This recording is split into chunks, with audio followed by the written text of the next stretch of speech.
Panibagong ganap na naman nga sa babaeng walang kapaguran at hindi pa pinapakasalan. Naksyota. Uwi nga kami saglit dito sa may Pampanga sa bahay namin at sinalubong nga ako ng pamilya ko na talaga naman parang galing ako ng US. Parang kakaiba nga ang yakap ngayon sa akin ng lola ko. Alam nyo naman, 2 araw na lang Pasko na. Talaga naman pagka malapit na ang Pasko, nag-iiba na ang yapos sa atin ng mga tao. Pero anyway, maiba nga tayo. Fast forward, nagbiyahe nga muna kami papunta dito sa may Baliwag, Bulacan. Sa location nga kung saan nandoon ang office ng The Original Okoy King. Alam nyo naman, 2 araw na lang ang Pasko. Kailangan nating mamasko kay Madam Carol. Uy!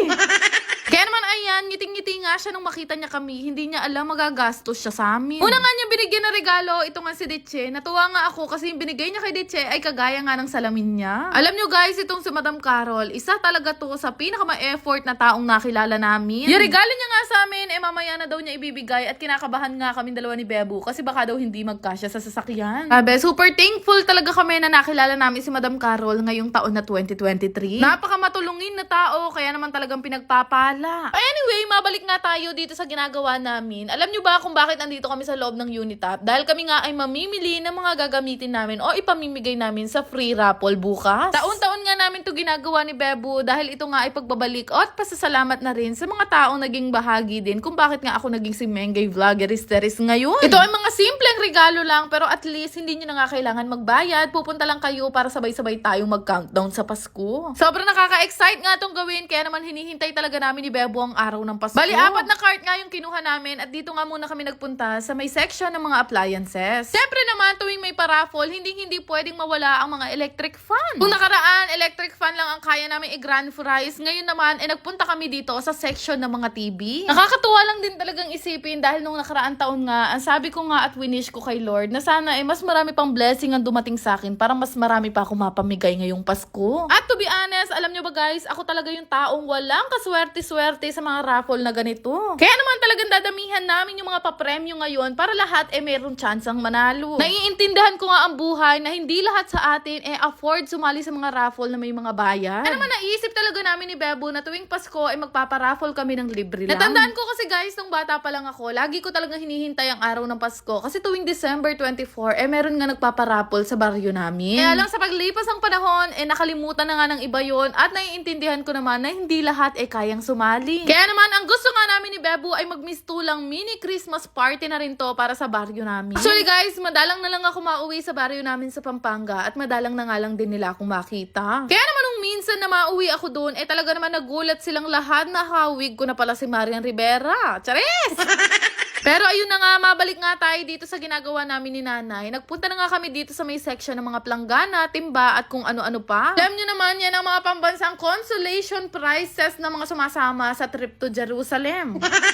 Actually, nung mga time nga na namimili na kami dito, halos pasara na nga itong Unitap. Buti na lang talaga, meron pa kaming time at nakiusap nga lang kami ng sandali lang. Kung ano-ano pa nga yung mga pinagkukuha namin dito at muntik na nga namin makalimutan itong mga spaghetti package na talaga naman taon-taon naglalabasan. Kaya nagtulong na talaga kami ni Nanay na mag-hakot ng mga ganito ng makarami at matapos na din kami. Actually guys, hindi rin kasi nakaplano at nakalista kung ano yung mga bibili namin ngayon dahil nga sa sobrang kabisihan ko nitong mga nakaraang araw. Kaya naman kahit gaano kami kapagod ngayong araw, naisipan pa rin namin tong isingit at magkaroon ng time para makapamili. Tapos nga sa babay, umakyat pa nga kami dito sa taas at nagtatanong nga ako kila ate kung saan nga yung section ng mga tuwalya. Tandaan ko kasi na tuwing sumasali kami sa raffle no ni Nanay at nananalo ako, ay tuwan-tuwa na talaga ako kahit tuwalya lang ang makuha ko at hindi pa naninipsip ng tubig. Naksyuta. Aminin nyo man o hindi, ibang level kasi ang kaligayahan kapag ka ikaw ay natatawag ang pangalan sa raffle. After nga namin mamili at makuha lahat ng mga gagamitin namin, ay bumaba na nga kami para magbayad na dahil ilang oras na lang o ilang minuto na lang pala magsasara na nga itong Unitap. Grabe, nakakatuwa lang dahil mas marami talaga kaming napamili ngayon kumpara nung nakaraang taon. Kung dati, gustong gusto ko talaga manalo sa raffle, ngayon kami na nga ang nagpaparaffle ng libre. Kaya naman kung wala kang pambayad dito sa paraffle ko na to, wala namang problema, dun pwedeng pwede ka pa rin manalo. Kami na nga lang ang huling customer dito sa may Unitap, kaya naman lumabas na nga kami at thank you so much sa lahat ng mga nag-assist sa amin kagabi. Napakababait nitong sila kuya. Fast forward nga, nung makauwi nga kami, dumiretso na agad sa kwarto tong si Bebo na makapaggawa na nga ng mga ticket. At ako naman ay magpupuyat para gupitin lahat ng to. Dahil na ba guys, sa sobrang pagod nga nitong si Bebo, nilagnat na nga yan kagabi. Bali mga 200 mahigit na ticket nga ang gagawin namin ngayon. At ang sabi ko nga sa kanya, ako na bahala sa lahat at matulog na nga siya. Kaya naman habang hinihintay ko nga yung mga piniprint niyang ticket, syempre nag-skincare muna ako dahil alam nyo naman, ilang araw na akong puyat. Yung eye bags ko hanggang leeg na naksyota. Yung mga time na to, siguro alas 2 na nga ng madaling araw at hinihintay ko pa nga matapos itong mga piniprint namin na ticket. Nung natapos na nga yung iba sa mga ticket, nag-decide na nga ako pumunta muna sa kusina at nagtimpla nga muna ako nitong iniinom ko na dark choco. Guys, hindi to sponsor, talaga nabudol lang ako at napakasarap nga ng lasa niya at sabi nga nila, collagen drink din daw to. Kaya naman nagtimpla na nga ako ng isang baso at marami-rami nga ang gugupitin ko ngayong gabi. Inuha ko na nga rin yung iba pang mga na-print namin na ticket at nagpwesto na nga ako dito sa sala at syempre para hindi ako antukin, nag-set up na nga ako ng movie na pwede kong panoorin. Nagpahinga ko na rin talaga si Bebo dahil naramdaman ko nga na sobrang init na niya kanina. Ay nako, hindi siya pwedeng lagnatin. Magpapasko pa naman. Baka ako ang mag-abono sa mga inaanak niya. Naksyota. Sabi niya nga sa akin, tatapusin lang daw niya yung mga piniprint niya na ticket. At after nga nun, mamamahinga na daw siya. Sana all.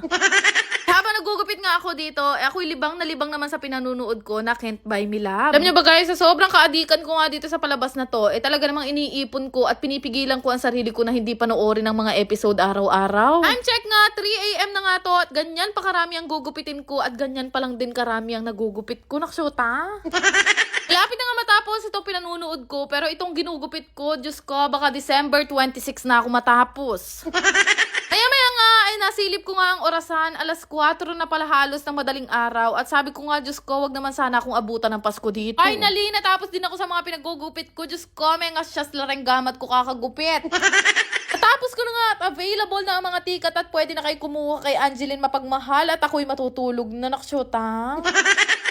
Bago nyo i-skip tong video, gusto ko lang ipakita sa inyo itong nilalaro kong Aurora game. Para mag-register, ilagay nyo lang ang inyong mga phone number, gumawa ng sariling password at i-confirm. Ganun lang kadali, meron na nga kayong account dito sa Aurora game at napakadami nyong pwedeng pagpili ang laro dito. Pero syempre, bago ang lahat, kakailanganin nyo muna mag-cash in. Sobrang dali lang naman mag-cash in guys, sundin nyo lang lahat ng instruction nila and after that, pwede na nga kayong maglaro. Madalas kong ang laruin dito, itong Dragon and Tiger na sobrang dali lang din manalo. Bebet ka lang naman dyan kung magkano yung gusto mong ibet. Tapos meron din silang color game gaya nito. For sure naman, alam nyo na kung ano yung mechanics nito. Kagaya lang din sa perya. Pero dito, syempre, hindi mo nakakailanganin lumabas. Easy play, easy win nga lang dito sa Aurora game. Kaya subukan nyo na ring laruin. Pero paalala lang, ang Aurora game po ay para lamang sa mga matatanda at hindi ko po inire-recommend sa mga bata. Kaya mag-download na kayo gamit ang link na makikita nyo sa comment section. Yan lang naman. Salamat!